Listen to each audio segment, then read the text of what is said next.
Halo semuanya, pada kesempatan kali ini kita akan membahas mengenai keamanan data pada penggunaan Big Data di dalam perusahaan. Bersama saya Muhammad Heri Rafli, mahasiswa semester 5 Universitas Buana Perjuangan Karawang, program studi manajemen Fakultas Ekonomi dan Bisnis MN22K. Pertama, kita harus mengetahui dulu nih, apa aja sih yang akan dibahas pada materi kali ini. Jadi yang pertama itu adanya introduction, lalu yang kedua kita akan membahas mengenai tantangan keamanan Big Data, tiga kita akan membahas mengenai ancaman data umum, lalu selanjutnya ada langkah-langkah keamanan dalam Big Data, terus juga ada kebijakan penggunaan keamanan Big Data, dan yang terakhir kita ada solusi.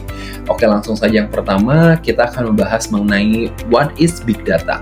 Jadi seperti yang kita ketahui semuanya bahwa Big Data merupakan data yang sangat besar, yang bervariasi dan juga dapat berkembang dengan pesat, yang didapatkan tentunya dari berbagai sumber.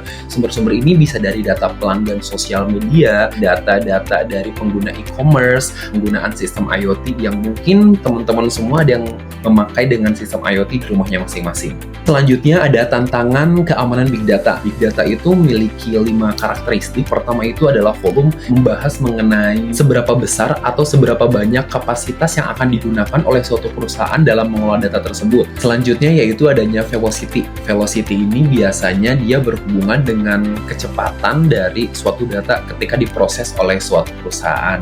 Tentunya Big Data harus dikelola dengan kecepatan yang super tinggi karena fleksibilitas kedepannya menjadi lebih baik. Ketiga, kita memiliki variety.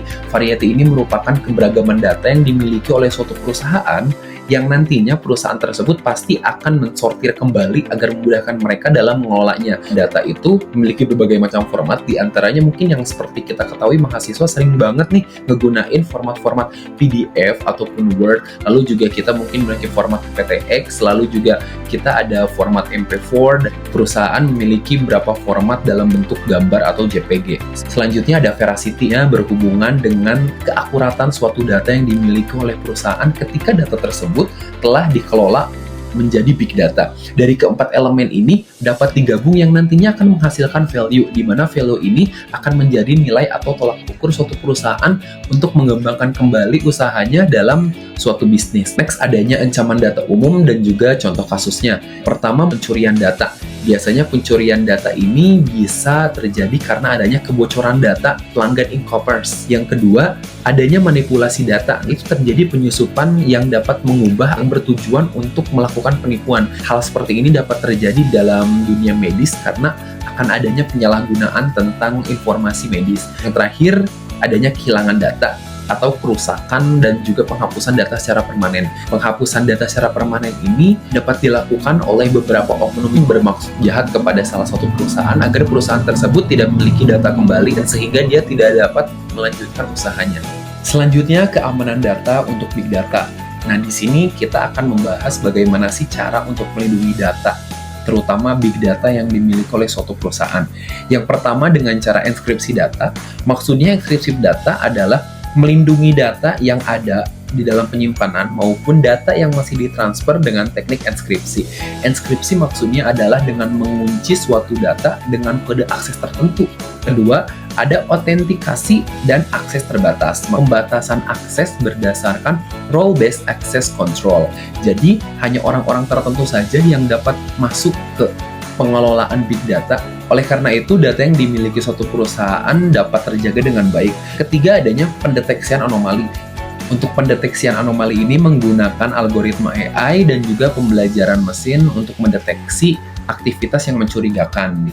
Aktivitas mencurigakan ini lewat sosial media di mana ada seseorang anonim yang mengirimkan kita suatu data, tapi dia berbentuk aplikasi, dan ketika kita klik aplikasi tersebut, maka aplikasi tersebut telah otomatis terinstall dan itu merupakan aktivitas mencurigakan, dan ini akan dibantu oleh algoritma AI untuk mendeteksi hal tersebut. Itu yang terakhir, adanya pencadangan dan pemulihan.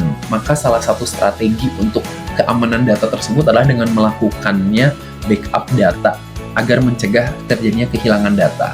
Next, kebijakan dalam penggunaan keamanan Big Data.